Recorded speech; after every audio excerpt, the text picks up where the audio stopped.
Chhatarpur express. विकसित भारत संकल्प यात्रा के तहत नगर परिषद चंदला में आयोजित किया गया शिविर। चंदला नगर के नगर परिषद मैदान में आज विकसित भारत संकल्प यात्रा के तहत एक शिविर का आयोजन नगर परिषद ने संपन्न करवाया, जिसमें नगर परिषद सहित स्वास्थ्य विभाग, आंगनवाड़ी केंद्र, प्रधानमंत्री उज्ज्वल योजना, राजस्व विभाग, कृषि विभाग, पशु चिकित्सा विभाग, शिक्षा विभाग, बैंक संबंधित जानकारियां आम नागरिकों को प्रदान की गईं एवं जिनको अभी तक जनहितकारी योजनाओं का लाभ नहीं मिल पाया है, उन्हें अपने फार्म जमा करवाकर योजनाओं का लाभ ले सकें, इसकी जानकारी दी गई। कुछ आवेदन वहीं पर प्राप्त हुए जिनका समाधान तुरंत ही किया गया। वहीं प्रधानमंत्री विकसित भारत रथ पर लगे LED के माध्यम से मौजूद लोगों ने हो रहे विकास कार्य का प्रसारण देखकर केंद्र सरकार के साथ राज्य सरकार की प्रशंसा की। आइए देखते हैं क्या है पूरी खास खबर।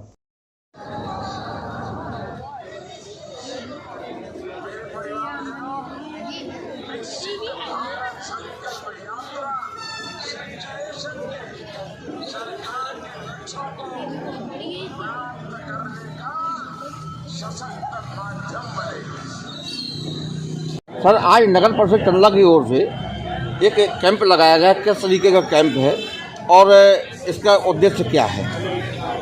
भारत सरकार द्वारा विकसित भारत संकल्प यात्रा का आयोजन किया जा रहा है जी। विकसित भारत यात्रा का रथ आज नगरीय निकाय चंदला में 4 तारीख को आ रहा है जी। भारत सरकार एवं राज्य सरकार की समस्त जन कल्याणकारी योजनाओं की जानकारी हेतु एवं हर व्यक्ति जो शेष रह गए हैं उनको लाभ प्रदान किए जाने के संबंध में कैंप लगाया गया। सर, कुछ लोग जो है PM आवास के भी फार्म जमा कर रहे हैं और जो मुझे यहाँ तक याद है PM आवास की जो योजना थी 2022 तक की थी, क्या इसके बाद उस योजना को पुनः आगे बढ़ाया गया है या फिर ये जो फार्म जमा कर रहे हैं वो गलत तरीके से जमा हो रहे हैं? चूँकि वो आवेदक हैं और आवास के फार्म लेकर आए हैं तो उनके फार्म लिए जा रहे हैं।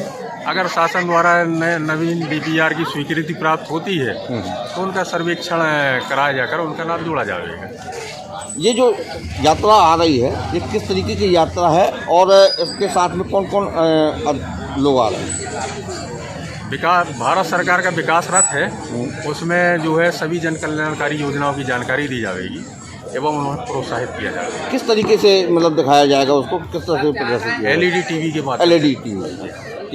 नमस्ते मैडम, ये थोड़ी आप ये आज जो कैंप लगा हुआ है आपके द्वारा नगर चंदला में, किस तरीके का कैंप है और ये जो महिलाएं आ रही हैं उनको आपकी तरफ से क्या समझाइश दी जा रही है? पहली बात तो जो हमारी ये व्यंजन प्रदर्शनी लगी हुई है, इसके अंदर हम लोगों ने तमाम जो पौष्टिक चीज़ें हैं उनके आइटम्स बनाए हैं और जो महिलाएं आ रही हैं उनको ये बताया जा रहा है कि इस तरह का भोजन जो THR के लोग जो है बेकार समझ करके नहीं खाते हैं, उसके इस तरह की चीज़ें बना करके अपन प्रयोग कर सकते हैं और वो बच्चे सुरुचिपूर्वक खा सकते हैं। इसके अलावा हरी सब्जियाँ हैं, मुनगा है, ये सब चीज़ें जो आजकल हमारी जो डेली लाइफ में मिलती है लेकिन लोग यूज नहीं करते हैं, लेकिन उनको खाने से हमारे बच्चे हैं स्वस्थ और स्वस्थ हुए इसके लिए। इसके अलावा अन्य जो योजनाएं हैं जैसे लाडली लक्ष्मी योजना है, उसमें आपकी तरफ से क्या प्रोसेस की जाती है, लोगों को क्या समझाया जाता है? लाडली लक्ष्मी योजना में देखिए जो हमारी जो पहली बच्ची होती है उसको लाभ देते हैं, या फिर जो दूसरी बच्ची यदि माता पिता परिवार नियोजन अपना लेते हैं उस कंडीशन में उनको लाभ दिया जाता है। और इससे जो है लाडली लक्ष्मी योजना से इस बच्ची का भविष्य सुरक्षित होता है। उसको जो है 1,43,000 रुपये टोटल मिलता है। पूरी टोटल उसको पूरी 21 साल तक 1,43,000 रुपये मिलता है। और माँ बाप को थोड़ा सा एक रहता है कि हम अपनी बच्ची को मेन है कि अगर बच्ची 12वीं तक पढ़ेगी या स्नातक पढ़ेगी तो उसको फिर लाभ मिलेगा। तो इसलिए माँ बाप के अंदर बच्चियों को पढ़ाने का एक उत्सुकता जागृत होती है और वो बच्चियों को पढ़ाते हैं। और जो बच्चियों की शादी पहले कम उम्र में हो जाती थी वो कम उम्र में ना हो करके वो कम से कम 18 साल के बाद उस बच्ची को शादी करने के लिए तैयार। इस तरीके से आपको जो है लोगों को जो समझाते हैं। और इसके अलावा जो छोटे छोटे बच्चे हैं, ननिहाल हैं, उनको आपके तो ओर से कौन सा प्रोटीन जो है दिया जाता है वो आप बताएंगे? देखिए, हमारे यहाँ मंगल और शुक्रवार को आयरन सिरप दिया जाता है जी।